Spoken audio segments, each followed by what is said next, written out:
Mon cours, mon workshop s'appelle Nature miniature. L'idée, c'est de faire appréhender l'espace aux étudiants. Donc on récolte des matériaux, on récupère des matériaux végétaux, minéraux, on récupère des outils pour la fabrication.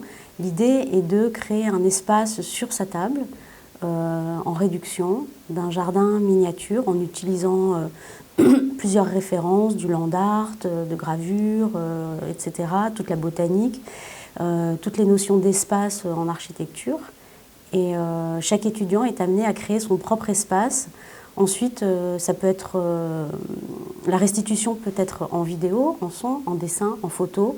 Donc j'essaye d'ouvrir au maximum les champs d'investigation. Quand je parle d'espace, il s'agit de créer un environnement en 3 dimensions à l'intérieur duquel on pourrait déambuler.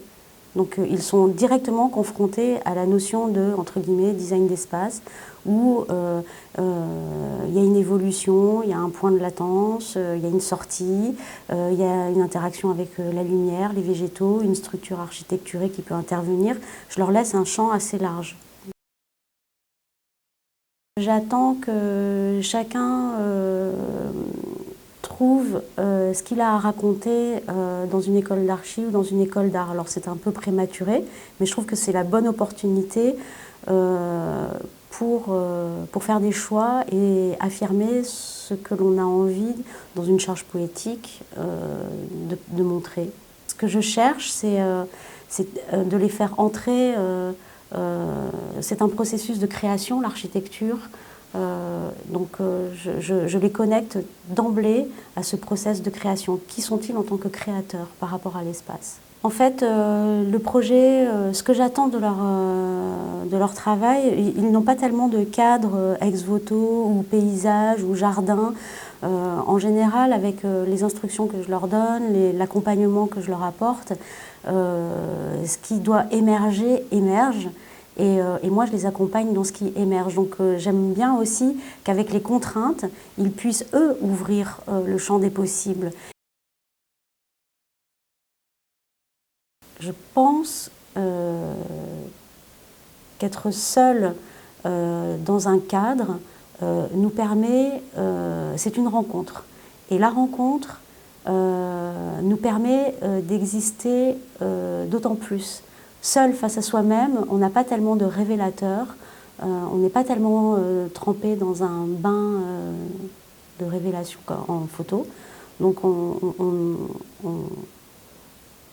ne peut pas s'exprimer, on ne peut pas être ce que l'on est vraiment. Et je pense que la nature est un prétexte, et c'est une confrontation, c'est une rencontre.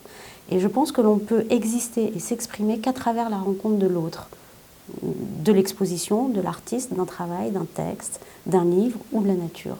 Pour moi, c'est un sujet sur lequel on va se chercher soi-même. C'est un sujet prétexte pour lequel on va se chercher soi-même. On n'est rien sans l'autre, je pense, sans l'autre geste artistique. Et la nature est un geste artistique en puissance. Si on cherche, il y a des milliards de pistes. Certaines nous parlent, d'autres pas, et certaines nous révèlent. Et je pense que c'est intéressant de s'inspirer et de s'appuyer sur pour retourner au plus rapidement vers soi. Alors dans le cadre de mon approche professionnelle, je reçois des commandes. Je travaille dans les arts appliqués, dans la décoration d'intérieur, avec des architectes. Et en général, quand on s'adresse à moi pour une commande, c'est que mon écriture correspond au projet qui est déjà en œuvre.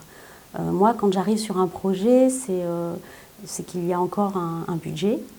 C'est qu'il y a encore cette volonté d'aller plus loin dans le projet. Et dès lors que mon écriture est importante, là, je rentre en collaboration avec le décorateur, l'architecte, le client ou la personne qui fait l'interface. Et je rentre en collaboration avec le client, on réfléchit ensemble et j'essaye de comprendre quelle est son image mentale l'image qu'il se fait de ce qu'il attend de moi. J'essaye d'aller au plus près de ça. Et par ailleurs, je fais ce métier parce que j'adore aussi la contrainte de l'artisan, du fabricant.